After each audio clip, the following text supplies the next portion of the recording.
नमस्कार. आज सार्थशी दासबोध दशक 6वा आणि समास 8वा. दृश्य निरूपण. काल आपण बघितलं की सगुण भजन नाम तो समास बघितला. आज त्या समाजात जसं प्रश्न निर्माण झाला होता की हे दृश्य खरं का वाटतं, त्याचं उत्तर समर्थांनी या समासात दिलेलं आहे. श्रीराम मागा श्रुती पुसिले होते, दृश्य मिथ्या तरी का दिसते, याचे उत्तर बोलिजेले ते सावध ऐका. सावधपणे ऐका की ते का खरं वाटतं. देखील ते सत्तेची मानावे, हे ज्ञाताचे देखणे नव्हे. जड मूढ अज्ञान जीवे, ते सत्य मानिजे.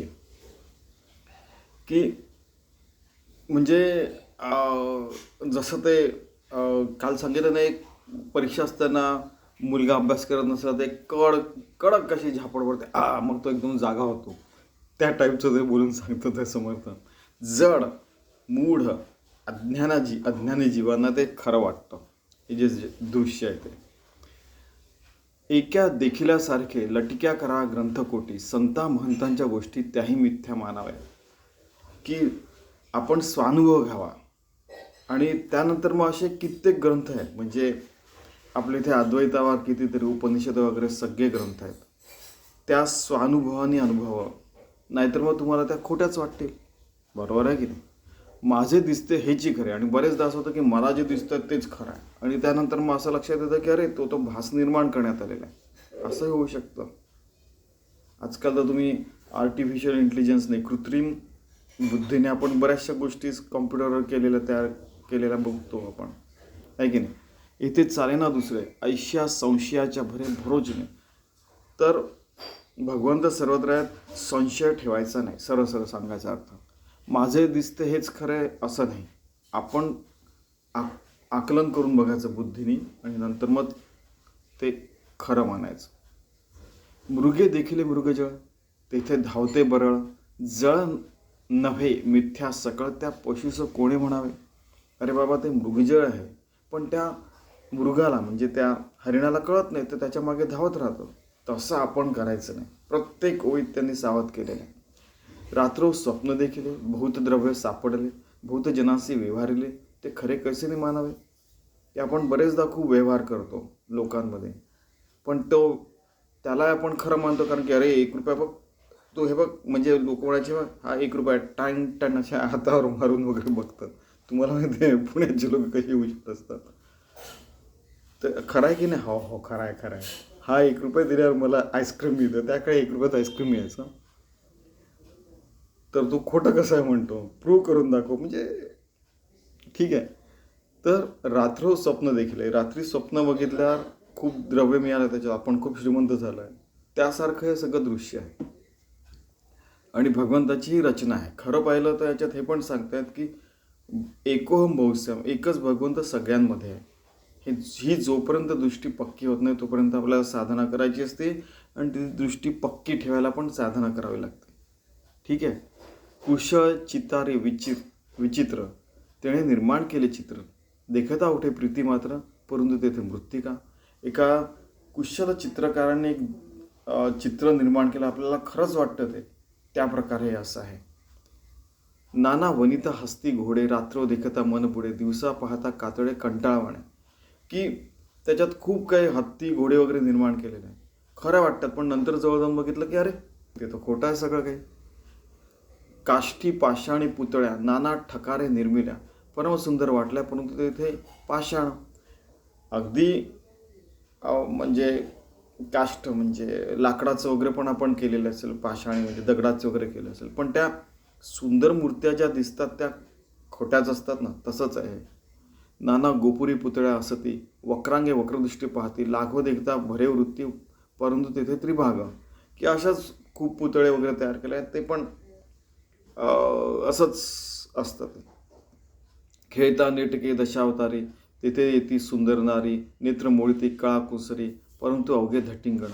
अगदी दशावतार झालेल्या वगैरे या सगळ्या गोष्टी समाजामध्ये ज्या दिसतात वगैरे, ते पण सगळं खोटंच आहे. आपण भगवंताला जाणून घ्यावं या दृष्टीने ते सांगतायत. सृष्टी बहुरंगी असत्य, बहुरूपाचे ते हे कृत्य, तुझं वाटे दृश्य सत्य परी हे जाण अविद्या.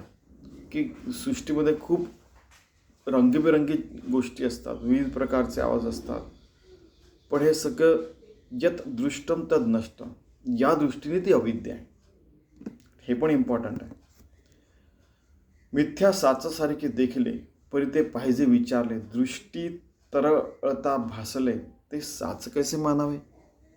की एक साचा तयार केला, त्याच्यातनं ते सगळ्या गोष्टी तयार झाल्या, तर आपण मातीचं तयार केलं, कोणत्या गोष्टीचं केलं, आता मोल्ड पुष्कळ प्रकारचे येतात, आणि त्या आकारात टाकून आपण मातीचं, सोन्याचं, हिऱ्याचं, चांदीचं, कशाचं आपण हे केलं तरी ते खरं नसतं, आपल्याला माहिती आहे. तसंच भगवंत ओतून ओतून प्रत्येक देहामध्ये, प्रत्येक कणामध्ये भरलेलं आहे, हे आपल्याला कळायला पाहिजे, असं त्यांचं मत आहे समर्थांचं.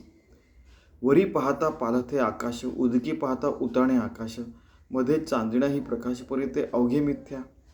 वर आकाश आहे, आपण झोपलं तर आपल्याला चांदण्या दिसतात वगैरे वगैरे, पण मिथ्या. तर मिथ्याचे 2-3 अर्थ सांगितले गेलेले, की एक भासतं पण ते खरं नसतं, एक तात्पुरतं असतं ते पण खरं नसतं, या दृष्टम तद नष्टम. त्यामुळे ते खोटं आहे. खोट्याचे म्हणजे 2-4 अर्थ येतात. हे सगळे अर्थ आपण लावून त्याच्यातला सार भगवंत घ्यायचा आणि असार टाकून द्यायचा, असं पण त्यांना म्हणायचं.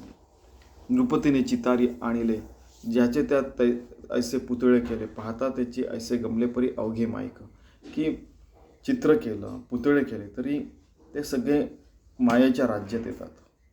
नेत्री काही बोलून बाहुली नसे, जेव्हा जे पाहावे तेव्हा ते भासे, डोळा प्रतिबिंब दिसे ते साच कैसे नाही. की म्हणजे त्यांनी अजून बरेचसे उदाहरण दिलेले आहेत, की समजा खूप आरशी असले, त्याच्यात आपण बघितलं तरी आपलंच प्रतिबिंब त्याच्यात दिसतं. जितके बुडबुडे उठती तितक्यामध्ये रूप दिसते, क्षणामध्ये फुटून जाते रूपे मिथ्या. की खूप बुडबुडे येतात, त्याच्यात आपलं रूप दिसतं. तर असे बरेचसे व्यक्ती, प्राणी, व्हायरसेस, म्हणजे काही काही ज्या जीव असतात त्यांचं खूपच म्हणजे अक्षरशः काही जणांचं काही तासांचं, काही जणांचं काही दिवसांचंच जीवन असतं. आपलं समजा 100 वर्ष घेतलं समजा, तर तेवढंच असतं. काही असतात कासव ते 250 वर्ष जगतात वगैरे वगैरे असं. पण तरी एवढ्या अनंत कालामध्ये ते काही क्षणाकरता जगले असा त्याचा अर्थ होतो. त्यामुळे ते त्या दृष्टीने ते मिथ्य आहेत. लघु दर्पणे दोन्ही चारी हाती, तितके मुखे प्रतिबिंबती. की छोटासा दर्पण घेतलं, 2-4 हातांमध्ये घेतलं तर आपल्याला तेवढे तितके मुखे प्रतिबिंबिते, परी ते मिथ्या आदी अंती एकच मुख. एकच आपलं मुख आहे, पण ते सगळीकडे त्या सगळ्या आरशांमध्ये मात्र दिसतं. नदी तेरे भार जाता, दुसरा भार दिसे पालता, का पड साधा चावचिता गजर उठे. की आपली नदी तीरावरनं होडी चालत असते, त्याच्यात आपलं नदी जसं बघितलं तर अरे आपलं प्रतिबिंब दिसतं. आणि कधी कधी असतं की आपण जोरात आवाज केला तर त्याचा प्रतिध्वनी पण आपल्याला येतो. समजा आपण, तुम्ही बघा महाबळेश्वरला आणि बऱ्याच ठिकाणी हिमालयात आणि आपल्या घरामध्ये किंवा हॉलमध्ये सुद्धा आपण बोललो तर ओ केलं, तिकडनं ओ आवाज येतो, आपल्याला प्रतिध्वनी येतो. तसं प्रत्येक ठिकाणी आपण भगवंताला बघितला, आपण आपल्या आत भगवंत जागा झाला तर सगळीकडे आपल्याला भगवंतच दिसतो. वापी सरोवराचे तीरी, तिथे पशु पक्षी नर वानर नाना पात्रे वृक्ष विस्तार, दिसी देही देवसभा. की बघा ना तुम्ही, कितीतरी प्रकार सांगितला बघा. वापी म्हणजे तुम्हाला माहिती आहे ना, विहीर वगैरे, ठीक आहे. तळ्यात पशु पक्षी नर वानर खूप काय काय दिसतात. तर त्या सगळ्यांमध्ये भगवंतच आहे खरं पाहिलं तर. पण आपल्याला मायाने ते असं भासतं की ते तसं आहे. एक शस्त्र झाडू जाता, दोन्ही दिसती तत्वता, नाना तंतू टणत कारिता द्विधा वासती. की एका म्हणजे 21चा अर्थ आपण बघू इथे, की एक पण डायरेक्ट ट्रान्सलेशन बघूया. एखादे शस्त्र वेगाने हलवले तर 2 शस्त्रे दिसतात, एखादा दोरात ताणून वाजवलेस तो 2 पणाने भासतो. हे की नाही, की असं त्याला असं टन्न ओढलं तर असा हलतो होतो, त्यामुळे तो 2 भासतात. तलवार पण अशी जोरात फटाफट केली तर हे 2 आहेत असे वाटतात. तसं द्विधा भासते, म्हणजे द्वैत निर्माण होतं. ते द्वैत क्षणभंगूर असतं. किती सुंदर उदाहरण आहे बघा. का ते दर्पणाचे मंदिरी बैसली सभा दिसे दुसरी, बहुत दीपांची हारी बहुत छाया दिसती. जितके दीप तेवढ्या आपल्याला छाया दिसतात, आणि जितके दर्पण तितक्या सभा दिसतात. आपण 5च जण समजा बसलेलो आहे, इकडे एक तिकडे एक तिकडे असे दर्पण म्हणजे आरसे लावले तर आपल्याला तेवढ्या सभा दिसतात. ऐसे बहुविध असे साचा सारिकीचे दिसे, परी हे सत्य म्हणून कसे विश्वासावे. तर हे साच्यासारखंच असतं, पण त्याला सत्य कसं म्हणावं.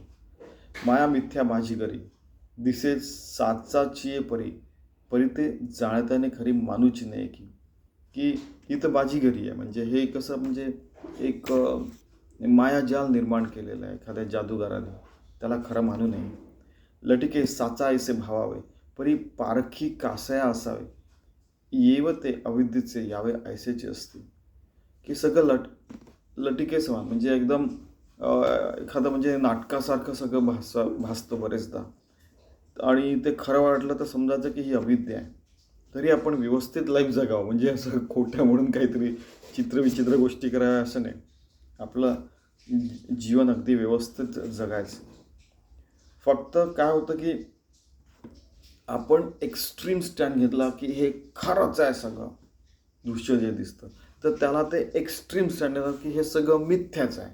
मग ते असं काट्याने काटा काढतात. असे म्हणतात ना की असा एक इकडं उत्तर ध्रुवीय आहे, तो एक दक्षिण ध्रुवीय आहे, तर त्यांनी काट्याने काटा असा काढला, दूर केलं की असं इथे काहीतरी रुतलेलं आहे, तर त्या असं ती म्हणजे सुई टाकून ते काढतात. कसं काटा आपल्या हाताला खटकन असा काढतात, काट्याने काटा काढतात किंवा सुईने काढतात, तसं प्रकारचं हे केलेलं आहे. अगदी एक्स्ट्रीम साईड घेऊन.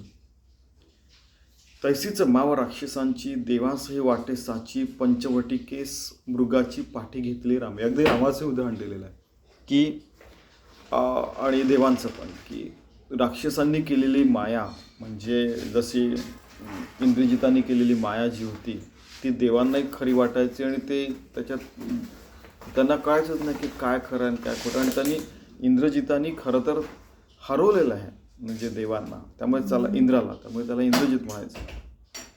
त्यानंतर की पंचवटीमध्ये खोट्या मृगाच्या मागे रामसुद्धा लागले होते. म्हणजे त्यांनी उदाहरण दिलं, म्हणजे एक पूर्व काया पालिटती एका त्यांनी म्हणजे या दृष्टीने सांगितलं. खरं तर देवाला काही काम करायचं होतं म्हणून त्या गोष्टी केल्या, पण उदाहरण देताना ते मुद्दाम आपल्या आराध्याचे उदाहरण देतात आहे, रामाचे, की बाबा बघा असं होऊ शकतं, त्यामुळे तुम्ही सावध राहा. मुख्य म्हणजे तुम्ही सावध राहा असं म्हणायचं त्यांना.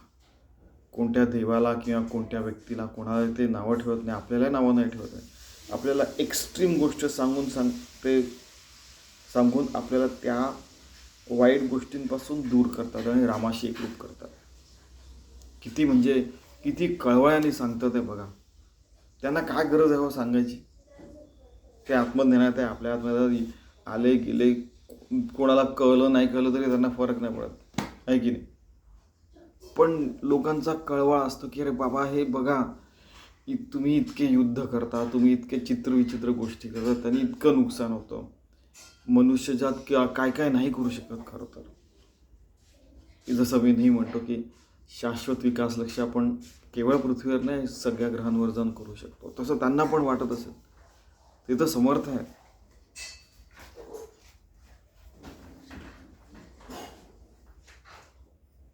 ठीक आहे. पूर्व काया पालिटती एकाचीच भूत होती, रक्तबिंदीची जन्मती रजनीचर. म्हणजे काय, आपला जीव असतो आणि कायापालट होत राहतो. आपण कोणकोणत्या जन्मातनं गेलेला विचार करून बघा तुम्ही. ठीक आहे, रजनीचर म्हणजे राक्षस लोक, तर तुम्ही बघा की तो रक्तबीज राक्षस होता आणि कित्येक त्याचं रक्त जमिनीवर पडलं की अजून एक राक्षस निर्माण व्हायचं. अशा कित्येक प्रकारचे राक्षस, कित्येक प्रकारच्या माया येऊन गेल्या, होऊन गेल्या, होणार आहे आणि आहेत पण. ते खरं म्हणायचं नाही. नाना पदार्थ फळेची जाले द्वारकेमध्ये प्रवेशले, कृष्णे दैत्य किती वधिले कपट रूपी. म्हणजे कित्येक पदार्थ आहेत. त्यानंतर द्वारकेमध्ये कित्येक जण प्रवेश करताना कृष्णाने कित्येक दैत्यांना मारले. आणि काय होतं की सतत युद्ध, सतत काहीतरी केलं तर त्याचा ताण पडतो. ठीक आहे, भगवंताचं नामस्मरण कसं आयुष्यमध्ये सुरू आहे, आपलं अगदी सुरू आहे, इथे जा तिथे जा, काय करा, इझी आहे ते. पण हे जे असतं संसारातल्या गोष्टी की 10 तास काम केल्यानंतर आपल्याला ते राग वाटतो आणि ते कपटाने करायचे राक्षस लोक जसं. तर त्यामुळे द्वारकेमध्ये पण म्हणजे मथुरेतनं द्वारकेला गेले तिथे पण राक्षस त्रास द्यायचे त्यांना. म्हणजे 17व्या जरासंधाचं ते जो अटॅक असतो, जे युद्ध असतं, त्यानंतर थोडा तर आराम पाहिजे, आहे की नाही. तर त्यामुळे मग ते द्वारकेला गेलं तिथे त्यांना त्रास द्यायचे. ठीक आहे, तर तसं आपण कुठेही गेलो, काही झालं तरी कोणी ना काही ना काही असं राहिलंच की ते म्हणजे त्रास देणार राहील. आणि तेव्हा त्या त्रासातनं जाण्याचं की अरे देव आपल्याला सावध करतोय. कुंतीने नाही का जसं म्हटलं की मला दुःखच दे, कारण की दुःखातच तुझी आठवण येते श्रीकृष्ण. आपल्या इथे इतक्या विविध प्रकारच्या साधनं आहेत की कुंतीची पण एक साधन आहे बघा तुम्ही, पांडवांची आई बघा. ठीक आहे, आधीची तरी कैसे कपट रावणाचे सिर केले मावेचे, का नेहमीच्या आश्रमाचे अपूर्व कैसे. रावणाने रामाचं छाटलेलं शिर सीतेला दाखवलं होतं. मग तिला लक्षात आलं की ते ती माया आहे वगैरे म्हणून. काळ नेहमीच्या आश्रमाचे अपूर्व कैसे. आता तुम्ही काळ नेहमी तुम्हाला आठवत असेल की जेव्हा द्रोणागिरी पर्वत त्या संजीवनी करता उचलून येत होता, तर जे काळ नेहमी राक्षस होता तो एकदम ध्यानाला बसला आणि ऋषीमुनीचं सोंग घेऊन, जेणेकरून तो पोहोचणार नाही तिथे. तर हे सगळे राक्षस मिळालेले असतात, पूर्ण जगात सगळे राक्षस मिळालेले असतात. ठीक आहे का, राक्षसी प्रवृत्ती पण त्या एकाच नाण्याच्या 2 बाजू असतात. या देशात असो त्या देशात असो, या म्हणजे घरात इन द सेन्स की आपलं समजा भारत असो की आपला देश असो, आपला भारत देश आहे समजा, पृथ्वी आपली घर आहे, तर या पृथ्वीवर तसंच आहे, कुठे गेलं ते तसंच आहे. सगळीकडे सारख्याच प्रवृत्तीचे म्हणजे थोडेफार लोक असतात. स्वामीजी तर इथपर्यंत म्हणायचे की थोडंफार फरकाने कृतयुग, त्रेतायुग, द्वापरयुग आणि कलियुगात थोड्याफार फरकाने सगळ्या गोष्टी सारख्याच राहतात. आणि काही कमी आणि काही जास्त असतं. म्हणजे सत्वगुण थोडा जास्ती असतो त्यामुळे कृतयुग असतं, आणि सत्वगुण खूप जास्त कमी असतो, खूपच कमी असतो तेव्हा तो कलियुग येतो वगैरे वगैरे. आणि म्हणजे हे हे हे खरं आहे. म्हणजे नाना दैत्य कपटमती, जे देवासी नाटोपती न आटोपती. खूप दैत्य झाले, त्यांनी पण बऱ्याचशा माया निर्माण केल्या, आणि त्यांनी इंद्रजाल निर्माण केलं. त्यांनी माया जशी इंद्रजिताची माया वगैरे जी आहे ते मग निर्माण होऊन शक्ती संहार केला.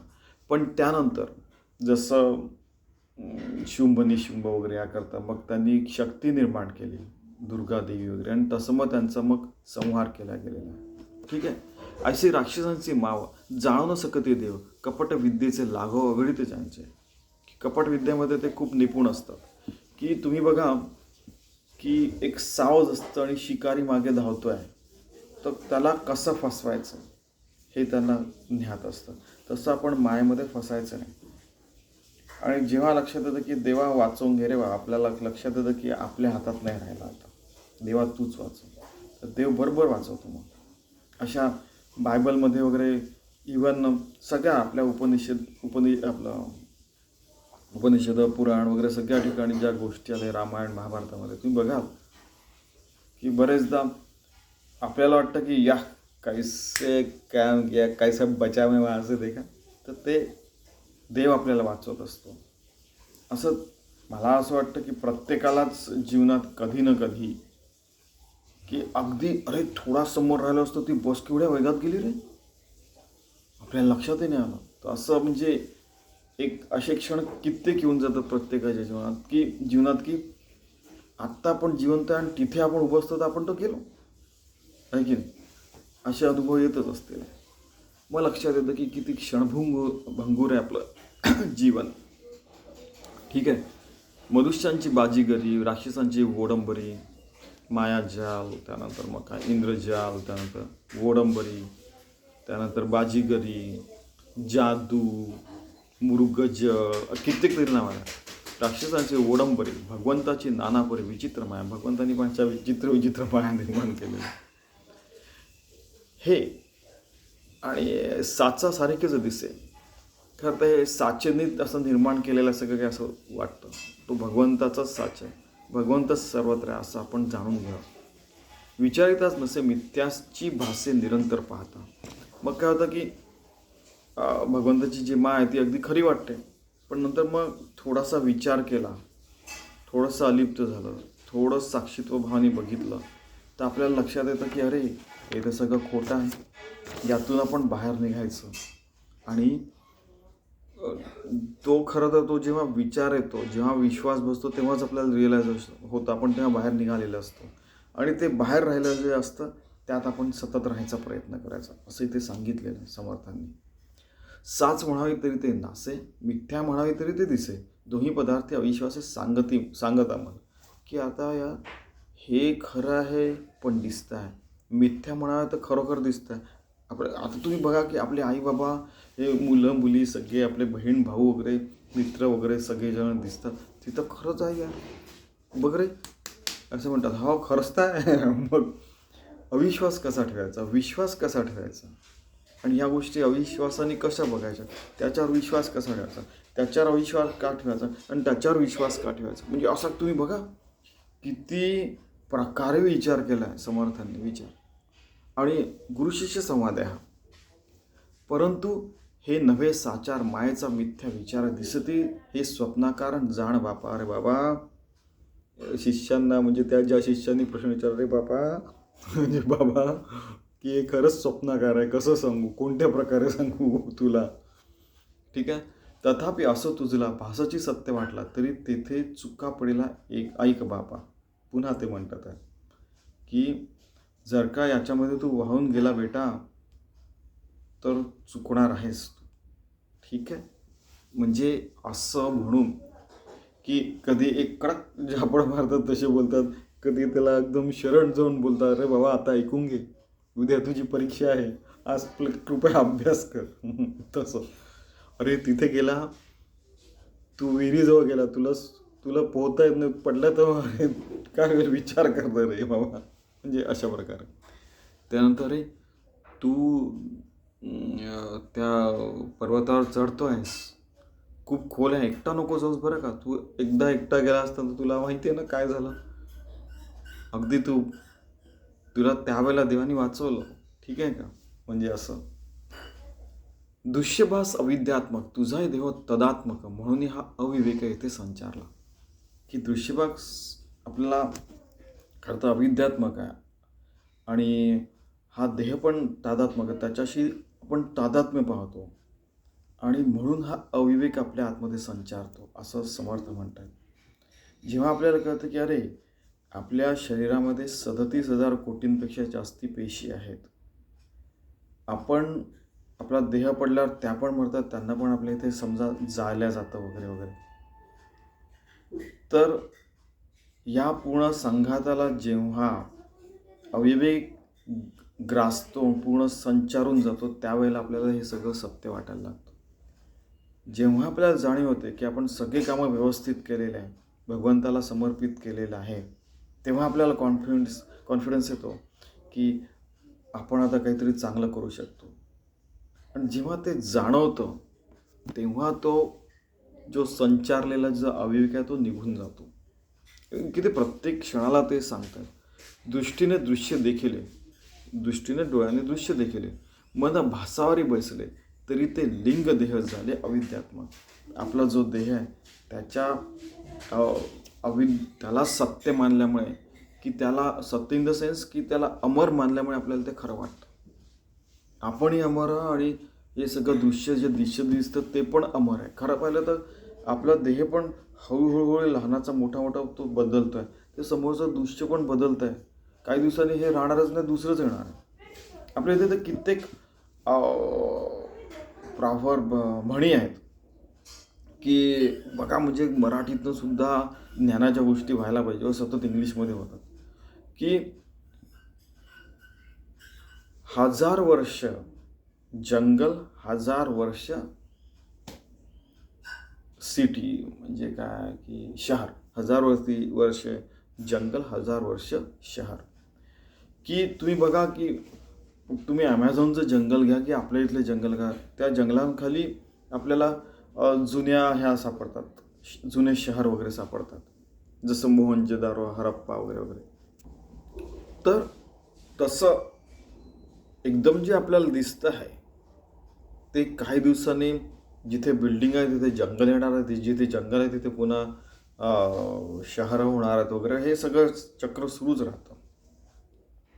बरेचदा काळ असा सरळ जात नाही, असं त्याचं चक्र हाटगाणगं सुरू राहतं असं म्हणतात कधी कधी. आपल्या इथे कित्येक म्हणी आहेत आणि खूपच म्हणजे स्वानुभवाने सांगितलेल्या म्हणी आहेत, त्या इतक्या पॉवरफुल आहेत. ठीक आहे.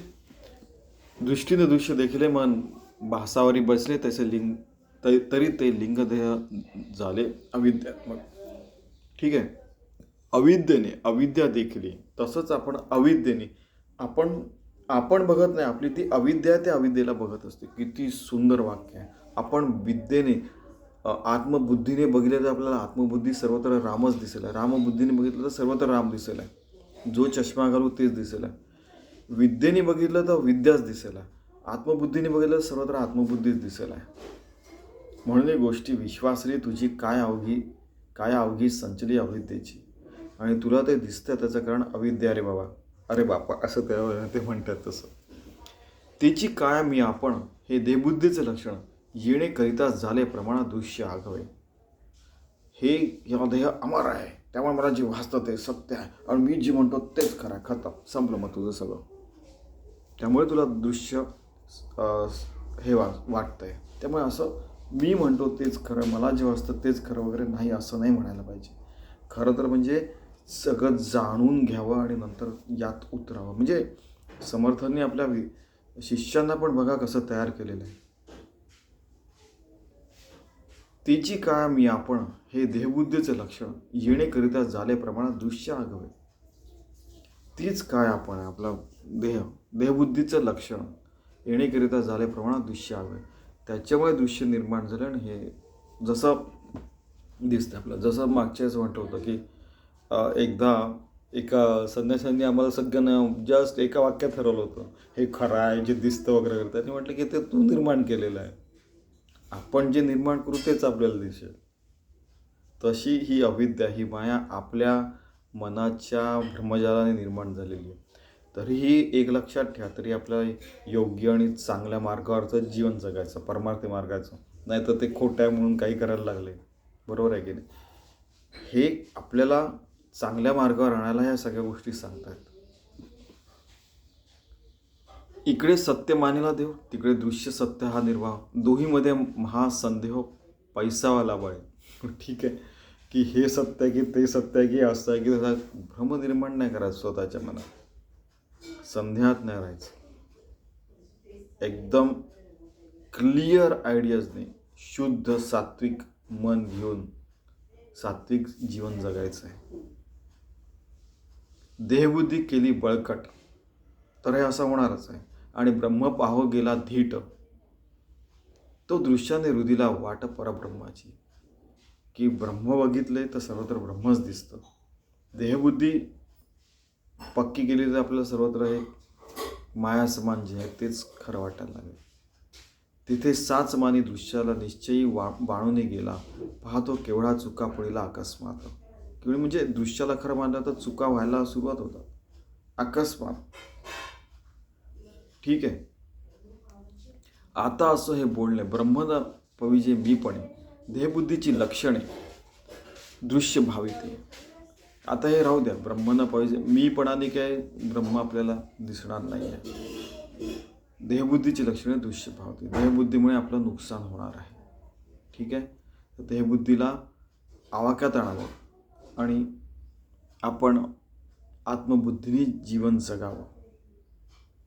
आणि देहबुद्धीचे लक्षणं तुम्हाला आत्तापर्यंत या मायेच्या राज्यात काय होतं ते सगळं सांगितलं आहे असं समर्थ म्हणतात. अस्थिचा देही माशांचा डोळा, पाहेर म्हणे ब्रह्माचा गोळा, तो ज्ञाता नव्हे आंधळा केवळ मूर्ख, की या देहानेच मी सगळं बघीन, माझ्या डोळ्यांनी मला देव दिसला तरच विश्वास ठेवेल, असं नको म्हणायला. आणि ज्ञानेश्वर महाराज आणि समर्थही म्हणतात की एक प्रकार ते म्हणतात की तुम्ही अशी साधना करा, असे भगवंताशी एकरूप व्हा, की भगवंतापुढे असं चालायला लागा की ज्ञानेश्वरांनी तर म्हटलेलं आहे की तुम्हाला याची देही याची डोळा, तुम्हाला मी सुखाचा डोळा सर्वत्र भगवंत दाखवीनच दाखवीन. ठीक आहे का? तर तसं आपल्याला व्हायचं असं समर्थ म्हणता येतं. परब्रह्म ते शाश्वत, माया त्याची अशाश्वत, ऐसा बोलीला निश्चितार्थ नाना शास्त्री. आलं की नाही? परब्रह्म हे शाश्वत आहे, माया अशाश्वत आहे, जे दृश्य तद नष्टम हे सगळं अशाश्वत आहे.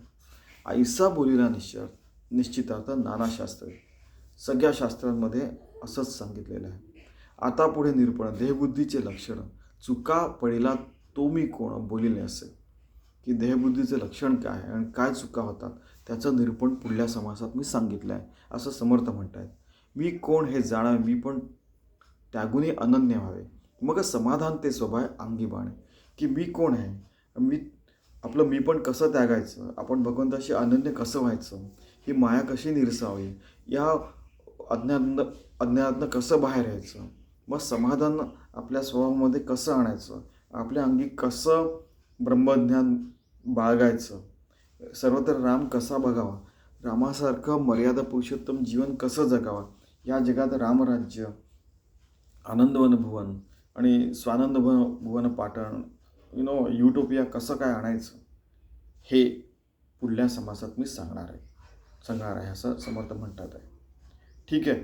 तर आपण अशा मार्गाने चालायचं की आपल्याला भगवंतच सर्वत्र दिसायला पाहिजे आणि त्या भगवंताचंच आपण जीवन जगतो आहे, आणि असं समजून आपल्याला जे दिसणारं भासमय दृश्य आहे, आपल्या मनात जे घर करून बसलेलं आहे ते दूर करायचं आणि भगवंतमय जीवन जगावं, हेच समर्थांना म्हणायचं आहे. राममय जीवन जगावं हेच समर्थांना सांगायचं आहे. इति श्रीदास बोधे गुरुशिष्य संवादे दृश्य दर्शन नाम समास आठवा. चला आपण तसं जीवन जगूया. धन्यवाद.